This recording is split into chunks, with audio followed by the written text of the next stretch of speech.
Azərbaycan baxın. Görün tərəfində. Bax, bax görsünüz. O çizgin görürsünüz. Görürsünüz. Bax, bizim xalqımızın samalyotudur. Baxın. İşte o gördüğünüz o çizgiden cerif. Oha görsənmiş. O biliyor, yıkıldım. Gördünüz mü? Bir şeyiz burada. Kaşay. Gördün mü dostlar? O roket atıflar. Sen mi? Azerbaycan görmüşsünüz. O roket gelir. Görürsünüz roket gelir.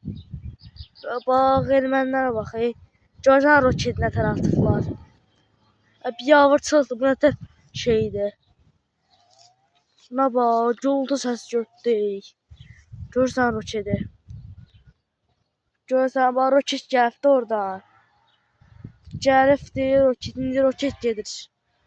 Zarafat edirəm. Qırıcıdır. Yəni samalyotdur. Baxın qırıcı. Gördün mü? Bizim kendimiz belə. Yerəyəm baxaq. Koşalım.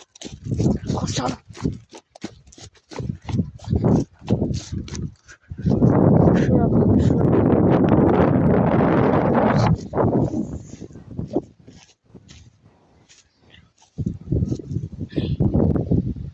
Dostlar.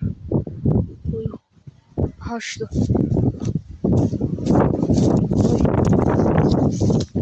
Burada yuva var.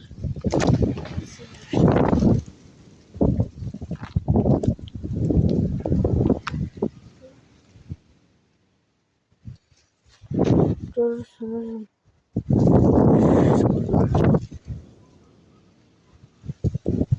Ya atça kalmış. Atçama. Oğlum ona bak. Çok uzağa gitmiş bakın. Şuraya görsem biraz.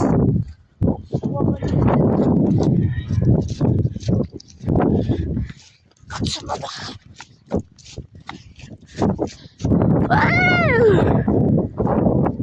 Bak.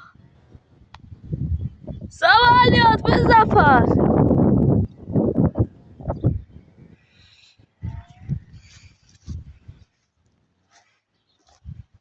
Her neyse dostlar bugünlük bu kadar.